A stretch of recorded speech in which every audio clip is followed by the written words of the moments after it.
অনেকে আছে পটলের নাম শুনলেই না একেবারে নাক ছিটকিয়ে ফেলে। আর এই পটলের নাম শুনলে যারা নাক ছিটকায়, আজকের রেসিপিটা কিন্তু তাদের জন্য। এমনভাবে এই পটলের রেসিপিটা তাদের সামনে প্রেজেন্টেশন করতে হবে, তারা বুঝতেই পারবে না যে এটা পটল দিয়ে কোনো রেসিপি। রেসিপিটা তৈরির জন্য প্রথমে আমি পটলের উপরের স্ক্রিনটাকে হালকাভাবে চাকুর সাহায্যে ছাড়িয়ে নিয়েছি। তারপর একটা গ্রেটারের সাহায্যে গ্রেট করে নেব। আর অন্য সাইডে মসুরের ডালটাকে আমি ভিজিয়ে রেখে দেব 30 মিনিটের জন্য। এখন আমি পটলগুলোকে গ্রেট করে নিয়েছি। গ্রেট করা পটল থেকে যে অবশিষ্ট পানি বের হবে, সে পানিগুলোকে এভাবে আমি চিপে চিপে বের করে নেব। আর অলরেডি কিন্তু আমি মসুরের ডালটা ভিজিয়ে রেখেছিলাম, সেটা পেস্ট করে নিয়েছি।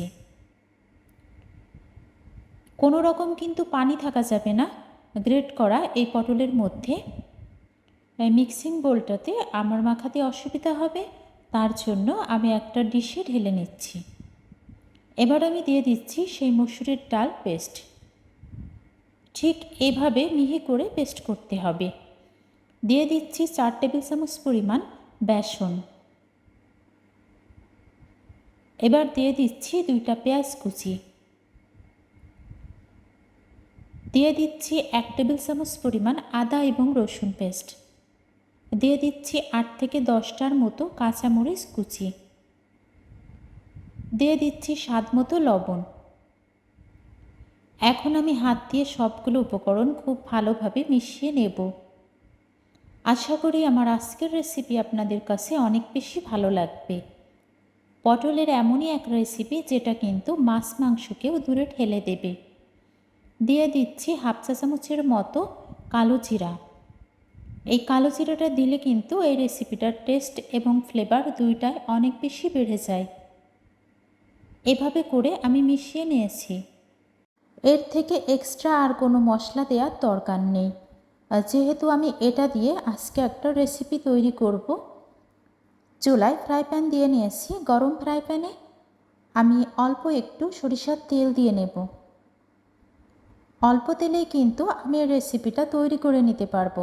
আর এটা কিন্তু এই রেসিপিটার লাস্ট স্টেপ না, এখনও কিন্তু স্টেপ বাকি আছে। এটা হচ্ছে ফার্স্ট স্টেপ। পটলের এই মিশ্রণটাকে আমি এভাবে শেপ দিয়ে নেব। আপনারা কিন্তু আমার রেসিপিটা স্কিপ করবেন না, আর যদি স্কিপ করেন পুরো রেসিপিটা কিন্তু আপনারা শিখতে পারবেন না। আর এতটা লোভনীয় এবং দুর্দান্ত এই রেসিপি কেনই বা আপনারা মিস করবেন। আশা করি রেসিপিটার সাথেই থাকবেন। এভাবে করে আমি এই শেপ দিয়ে নিয়েছি। এখন এগুলা ভেজে নেব। অলরেডি এক পিঠ হয়ে এসেছে, আমি উল্টিয়ে দিচ্ছি। একটু ডিপ কালার করে ভেজে নিতে হবে, যেন একটু হার্ড হয়। অলরেডি কিন্তু আমার ভেজে নেওয়া হয়ে গেছে। এবার আমি উঠিয়ে নেব। আর কত অল্প তেলে আমি এটা ভেজে নিলাম সেটা দেখতেই পারতেছেন। অল্প তেলে যদি আমরা কোনো রেসিপি তৈরি করে নিতে পারি, তাহলে কেনই বা বেশি তেল দিয়ে নেব। এখন এগুলাকে উঠিয়ে তারপর আমি চলে যাব রান্নার কাজে। রান্নার জন্য আমি চুলায় একটা কড়াই বসিয়ে দিয়েছি। কড়াইয়ে দিয়ে দেব 2 থেকে 3 টেবিল চামচের মতো সরিষার তেল। প্রথমে পেঁয়াজ কুচিটা দিয়ে নিলাম। পেঁয়াজ কুচিটাকে আমি 1 মিনিটের মতো ভেজে নেব, যতক্ষণ না পেঁয়াজের কাঁচা গন্ধটা দূর হয়ে যায়, ঠিক ততক্ষণ পর্যন্ত। এই পর্যায়ে আমি দিয়ে নিচ্ছি 1 চা চামচ পরিমাণ আদা এবং রসুন পেস্ট। আদা এবং রসুন পেস্টটাকেও আমি 1 মিনিটের মতো ভেজে নেব। আদা এবং রসুনটাকে আমি 1 মিনিটের মতো ভেজে নিয়েছি। এবার দিয়ে দিচ্ছি হাফ চা চামচ পরিমাণ হলুদ গুঁড়া। দিয়ে নিচ্ছি স্বাদ মতো লবণ। 1 চা চামচের থেকেও কম পরিমাণ মরিচের গুঁড়া। দিয়ে নিচ্ছি 1 চা চামচ পরিমাণ জিরা গুঁড়া। এখন আমি সবগুলো উপকরণকে খুব ভালোভাবে কষিয়ে নেব। আর এই কাজটাই কিন্তু শেষ না, অল্প একটু পানি দিয়ে নিলাম মশলাটা কষানোর জন্য।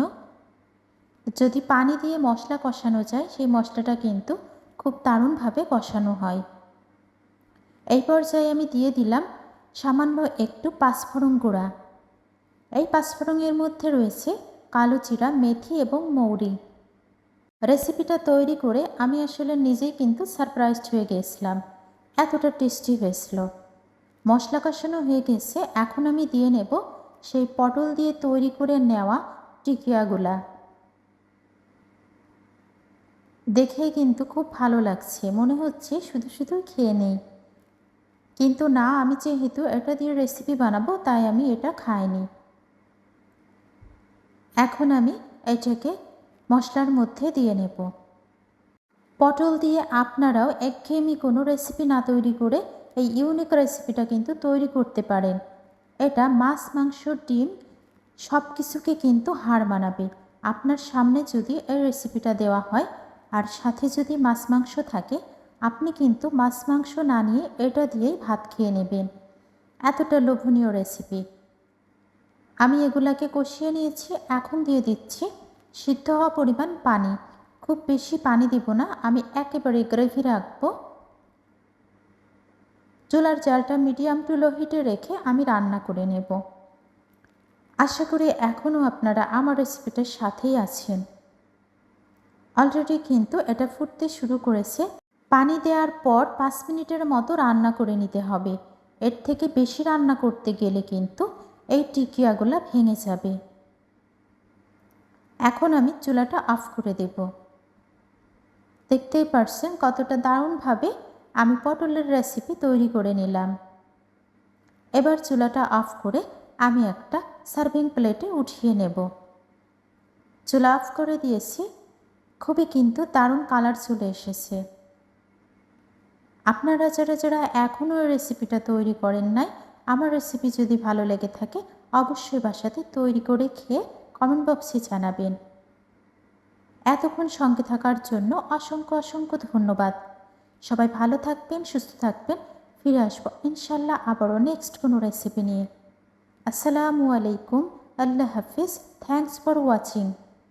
দয়া করে খাবার নষ্ট করবেন না, প্লিজ ডোন্ট ওয়েস্ট ফুড।